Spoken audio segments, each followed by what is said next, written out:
The black belt asked the black janitor to spar with him, for fun. What happened next silenced the entire martial arts gym. "Hey, you there cleaning? How about a quick demonstration?"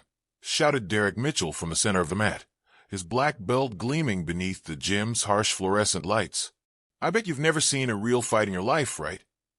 James Washington slowly stopped mopping and looked up. At 42, he had only been working at the dojo for 3 weeks, always coming in after hours when the last of the students had left. But this Thursday night, the advanced class had stayed late, their grunts and kicks echoing in the still air. He didn't want trouble.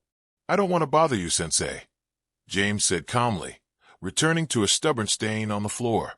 "Just finishing up here, so you can get back to it." Dererick let out a loud, mocking laugh that bounced off the mirrors and walls. "Everyone look at this. The guy's afraid to even step on the mat." The 8 students chuckled awkwardly, some exchanging glances. A few looked uncomfortable, unsure if this was still a class, or something else entirely. What Dererick didn't know was that James had spent the last 20 years trying to forget who he really was. 2 decades since he left the ring. 2 decades since an accident changed his life forever. 2 decades hiding a truth not even his teenage daughter knew. "Come on, man," Dererick grinned, approaching James with that signature smirk he used to rattle new students. "Just a little demonstration. I bet you don't even know how to do a basic guard. Show my students the difference between someone who trains and someone who just cleans." James felt something stir in his chest, a dormant sensation, like an old muscle twitching back to life. His eyes met Dererick's, and for a brief second, something passed between them. It was subtle, but enough to make Dererick take an involuntary step back. "It's just an educational demonstration," Dererick insisted, now masking his unease with forced confidence. "Nothing serious. Just to show the beginners why it's important to respect the art." James set the mop bucket down and rose to his feet. There was a fluidity to his motion that didn't match his role as a janitor. He moved like someone who had once known every inch of the mat by instinct. The students paused their drills. Something was happening. "All right," James said finally, his voice calm, smooth, like the surface of a lake right before a storm breaks. "But when we're done, you're going to apologize to all of them for turning the mat into a circus." Dererick laughed, though it lacked the thunder from before. "Apologize? You'll be apologizing to the floor when you meet it." None of them knew that James Washington had once been James Silent Storm Washington, 5-time world mixed martial arts champion. He had walked away from the sport at the height of his career after a sparring accident took the life of his best friend and training partner. Since that day, he vowed never to fight again. But some promises are made to be broken, especially when dignity is at stake. If you're enjoying this story of overcoming adversity and justice, the narrator's voice might say, don't forget to subscribe to the channel to find out how a single moment of prejudice became the most humiliating lesson of Dererick Mitchell's life. Back on the mat, Dererick adjusted his black belt with a flair that belonged more on a stage than in a dojo. "Everyone gather around," he called. "You're about to see a real-world demonstration of why there's a hierarchy in martial arts." The 8 students formed a half-circle. Some looked intrigued, others visibly uneasy. A young Asian woman with her hair in a tight bun whispered to her partner. He shook his head, disapproving. "Look, everyone," Dererick said, gesturing toward James. "Here's the perfect example of someone who never understood their place. Elite gyms aren't for, well, you know." That familiar twinge returned to James's chest. He had heard words like those before, back when people questioned whether fighters like him could ever be champions. But he was no longer a 22-year-old, filled with fury. At 42, he had learned how to channel that anger into something more powerful. Sensei Dererick, the young woman, Sarah Chun, spoke up hesitantly. "Maybe we can just continue our training. It's getting late." "Sarah Chun, are you questioning my teaching methods?" Dererick snapped, emphasizing her full name. She lowered her gaze, retreating to the line. James recognized the fear in her eyes. It was the same look he had seen in the mirror 20 years ago after the accident that stole Tony Hammer Rodriguez, his best friend. Tony had died from a fall caused by a sequence of strikes James had thrown too hard, too fast, while fueled by rage and racist taunts from the crowd. The coroner ruled an accident, but James had never forgiven himself. "So, Janitor," Dererick sneered again, "show my students a basic guard. Or is that too complicated for someone who only knows how to push 'em up?" The room filled with nervous laughter. James closed his eyes. In his mind, he was back in Vegas. The lights, the roar, the jeers. The moment his life split in two. "What's the matter? Scared?" Dererick began to circle James now, like a predator closing in. "Or are you just going to stand there like a lamppost, like you do all day with that squeegee?" Then Dererick made his first fatal mistake. He pushed James, lightly but arrogantly, on the shoulder. A touch that carried decades of entitlement. James didn't move. His feet rooted to the floor, like the trunks of an old oak. Dererick felt like he'd shoved a stone pillar. "Interesting," James said, barely audible. It was more a murmur to himself than a response. "It's been a while since someone tried to provoke me like that."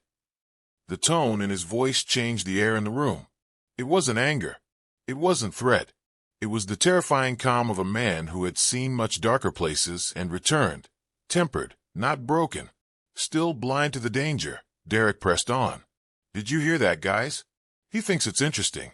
Let's show him the difference between thinking and knowing." Every mocking word, every smirk, every push, they didn't awaken anger. They awakened something more dangerous. The clear, focused memory of who James had once been when he stopped hiding. He had nothing left to prove, but he was about to remind everyone what true power looks like when it's quiet, until it isn't. Sarah Chun watched with a growing sense of unease. There was something in the way the janitor breathed, shallow, steady, contained.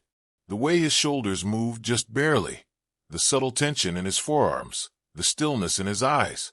It reminded her of something she had seen on the Discovery Channel, a lion crouching in the savannah, completely still right before it lunges, the calm before devastation.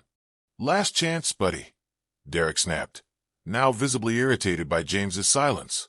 "Either you accept the demonstration like a man, or I call security to escort you out. And guess what? You lose your job, too." James slowly opened his eyes. When his gaze met Dererick's, a coldness passed through the air, and the seasoned instructor felt an involuntary chill crawl up his spine. It was like realizing you had mistaken a coiled viper for a discarded rope. The janitor didn't just look calm. He looked contained, controlled, dangerous. "All right," James said at last. His voice was low, measured, but it cut through the gym like a command. There was no emotion, no bravado, just the quiet finality of a man speaking from a deeper place. Everyone stopped what they were doing. Even the air seemed to hesitate. "But when we're done, I want you to explain to your students why you turned a place of learning into a circus of humiliation." Dererick gave a nervous laugh, trying to brush off the shift in atmosphere. "Explain? Man, you're going to be the one explaining when you're face down on the mat." But neither man realized that James hadn't just spent 20 years running from his past. He had spent it transforming. What once was rage had become something sharper, colder, and infinitely more controlled. A weapon honed not in gyms, but in silence, in regret, in discipline. Each insult hurled at him only sharpened that blade. The same blade Dererick was about to run straight into. The instructor squared his stance, feeding off the silence that had taken over the gym. He mistook it for admiration. His 8 students, now seated in a full circle around the mat, were quiet, but not for the reasons he thought. Some leaned forward, eager. Others looked away, discomfort playing on their faces. Still, Dererick raised his arms, like a carnival barker before a performance. "Everyone, you are about to witness a lesson worth more than 6 months of training," he declared theatrically. "The difference between those who dedicate their lives to martial arts and those who, well, clean the floors real fighters walk on." James didn't move, but something had changed in him. His breathing was deeper now, slower, and behind his closed eyes. He wasn't in Denver anymore. He was back at the National Gymnasium in Las Vegas, 22 years ago, right before his title bout against Victor, the Demolition Man Petrov. He could still hear the voices from the stands. "Look at that little black guy. Bet he won't last 3 rounds. He had knocked Victor out in 2. But the victory came with a cost. The pressure, the rage, the bitterness had carried over into training. One poorly timed combination, one misstep, and his best friend Tony Rodriguez had fallen in a sparring session, cracked his skull on the mat, and never woke up. Officially, it was ruled an accident. But James knew what really happened. He had let the noise of hate guide his fists. He had never forgiven himself. So, Janitor, Dererick sneered again, circling him like a jackal mistaking stillness for weakness. How about showing my students how not to do a basic guard? Or is that too complicated for someone who only knows how to push a mop?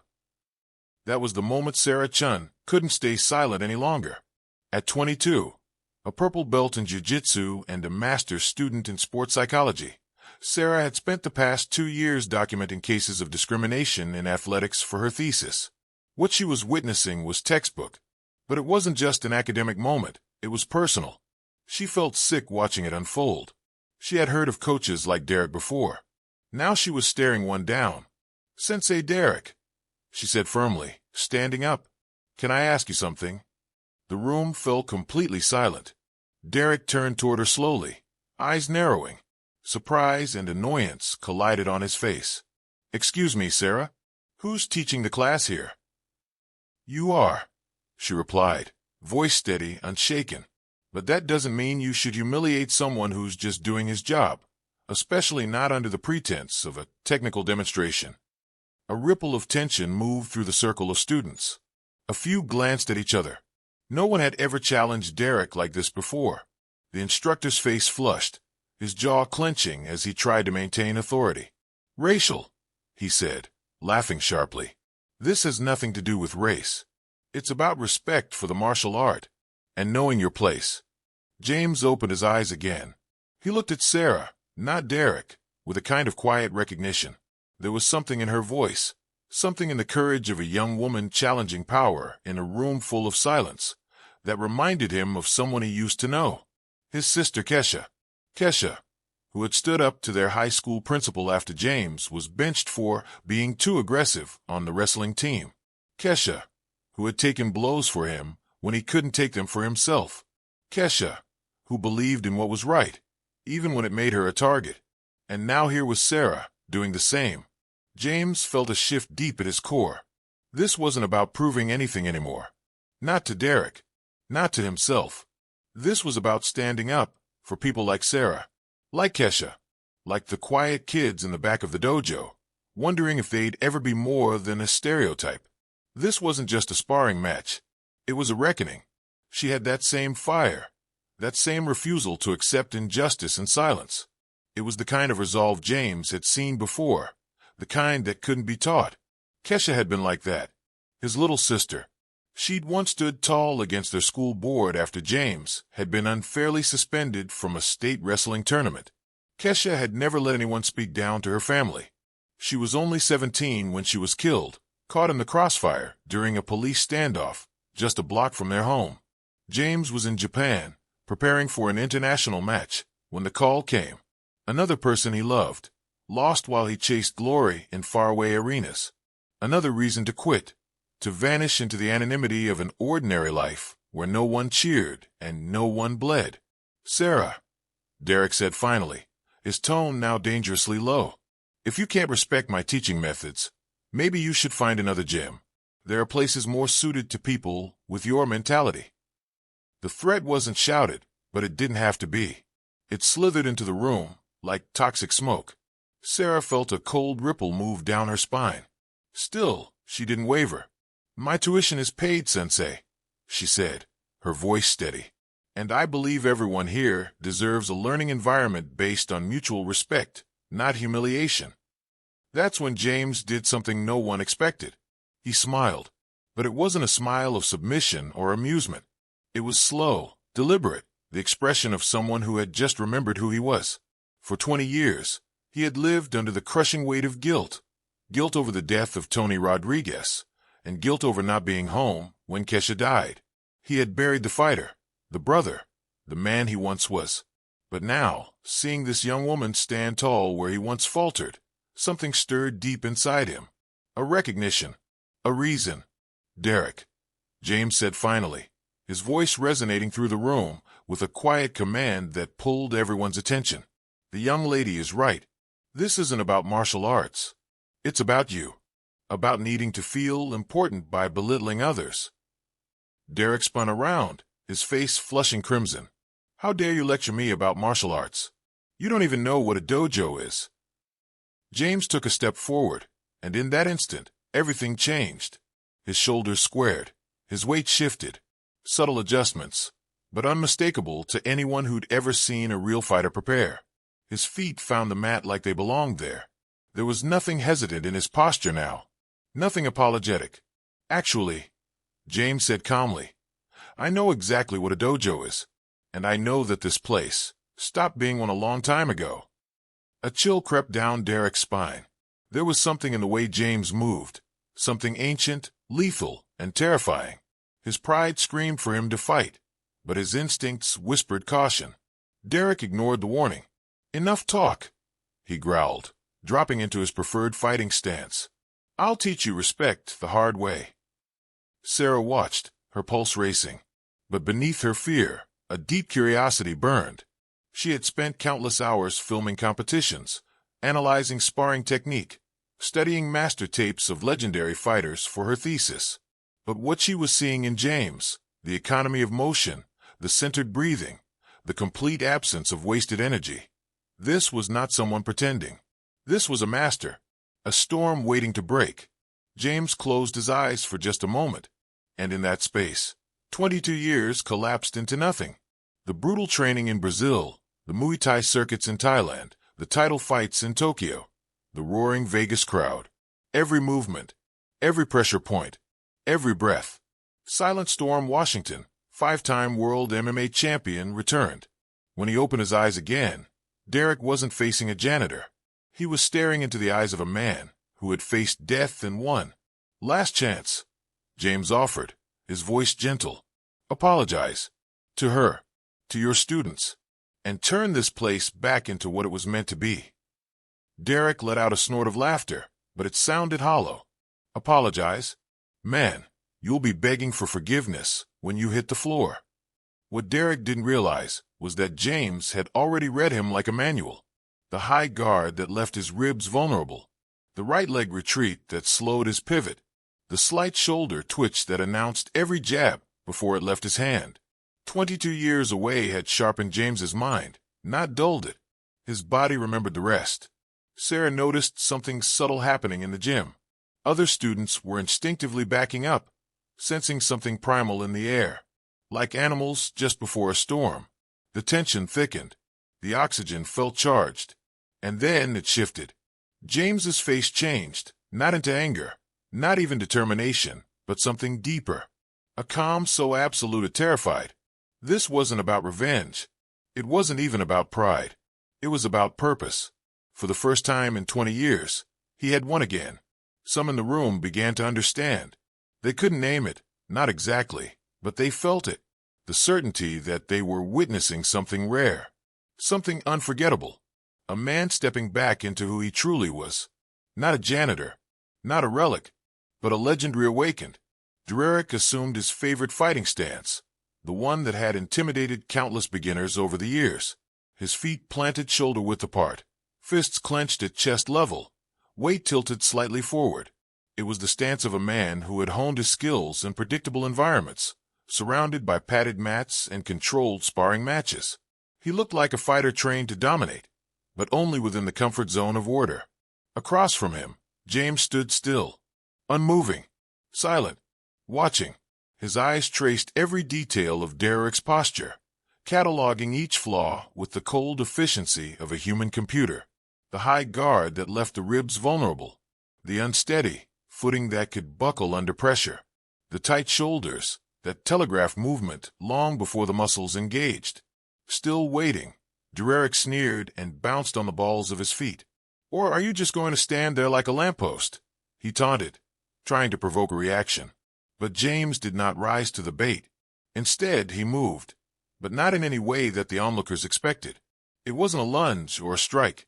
It was a shift, subtle yet seismic. His feet realigned with quiet precision, his center of gravity lowered, and his shoulders melted into a relaxed, perfectly horizontal frame. To an untrained eye, the change was barely perceptible, but to those who knew, it was like watching a dormant predator awaken. Sarah Chin, standing quietly to the side, felt a shiver creep down her spine. She had spent 2 years studying biomechanics, dissecting the movements of world-class fighters in slow motion. What she saw in James at that moment was unmistakable. He had undergone a transformation, not cosmetic, but primal. The fluid grace of a man who no longer posed, but prepared. Interesting, Dererick muttered, his voice losing some of its edge. For the first time, he felt something foreign, a flicker of fear. James hadn't thrown a single punch, yet the atmosphere had turned electric. The way he claimed space with his presence alone triggered something primal in Dererick's instincts. James took a single step forward, and Dererick, without thinking, stepped back. The reaction was involuntary, primitive, and instantly noticed. A black belt backing away from a janitor. The room shifted. The hierarchy, once so rigid, now cracked. The power was no longer with Dererick. Problem? James asked softly, his voice even, but with a weight that silenced the room. Dererick's cheeks flushed. His authority, his pride, everything was unraveling in front of his own students. He couldn't retreat now, not without losing everything. No problem, he said, stretching a smirk across his face. Just admiring your posture. Did someone teach you that on YouTube? The joke flopped. Not a single chuckle followed. The tension was thick, heavy. James remained composed. Actually, he replied, I learned it at a place called the Las Vegas National Gym. Maybe you've heard of it. The mention triggered something in Dererick's memory, but the connection remained fuzzy. Las Vegas? What, like a weekend boot camp? He scoffed, forcing bravado back into his voice.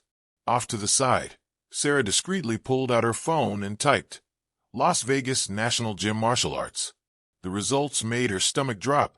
This wasn't some fly-by-night training camp.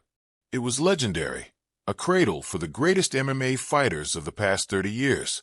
Champions had been made there. James turned back to Dererick, his tone still calm, his words surgical. Dererick, last chance. Apologize to Sarah for questioning her right to speak. Apologize to your students for turning this place into a circus. And most importantly, apologize to yourself for becoming exactly the kind of man martial arts is meant to humble. His words weren't a threat. They were an invitation, a bridge, a path back to dignity. But Dererick spat on it. He attacked. His punch was perfect on paper. A textbook jab, fast, clean, sharp. It was the kind of punch that had worked against almost everyone he'd ever faced. But James wasn't just anyone. He wasn't even there. In a blur, James moved, not with violence, but with elegance. His body glided sideways, a stream of water slipping past a jagged stone. Dererick's fist hit nothing. His balance shifted, arm extended into a void, momentum now a liability. Nice try, James murmured, already repositioned, stable, untouched. Clean technique. Adequate speed. But you gave it away with your right shoulder. Dererick whipped around, eyes searching. He barely heard James. Confusion clouded his thoughts. How did he move like that? Beginner's luck, he muttered under his breath, grasping for control. Then he launched his signature combination. Jab, straight, hook, fluid, rapid, polished. His favorite finishing sequence. The one that always impressed. But again, James vanished from its path. This time Sarah saw it. James had ducked under the jab, with a whisper of motion.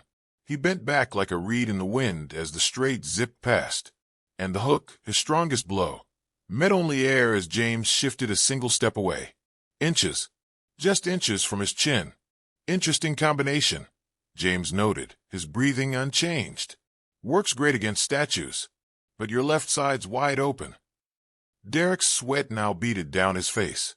His breath was ragged, not from exertion, but from the slow, horrifying realization that he was outclassed. Not just beaten, but dismantled. And worse, in front of the very people he had trained to worship him. The battle had moved far beyond fists. This was psychological warfare. And James, quiet, unassuming James, was winning without even breaking a sweat. This wasn't normal. Derek Mitchell had thrown thousands of punches in his life, won matches, broken noses, knocked out cocky newcomers. But now, not a single strike could land. Every jab, every kick, every polished move that had once garnered applause and admiration passed through empty air like smoke. And the man evading them all? A janitor.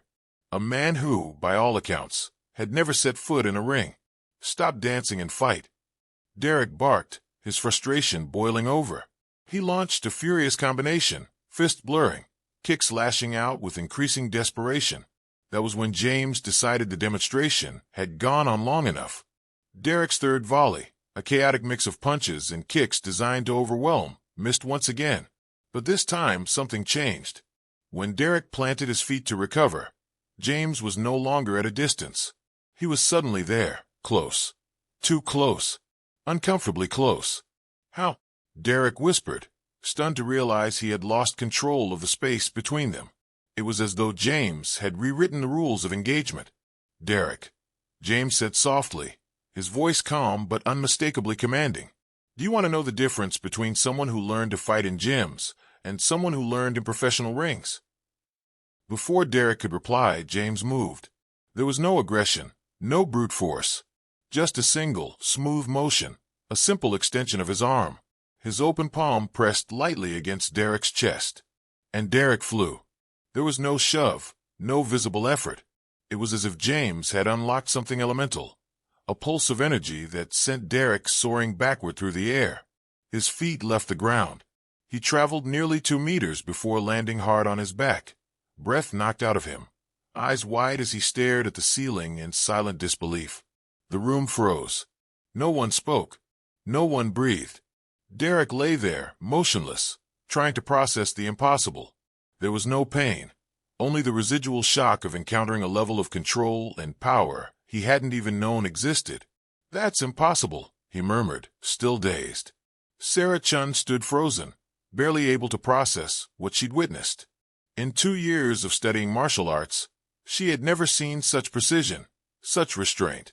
There was no anger, no cruelty, just the clinical perfection of a master's technique, a legend's technique. James extended a hand to help Derek up.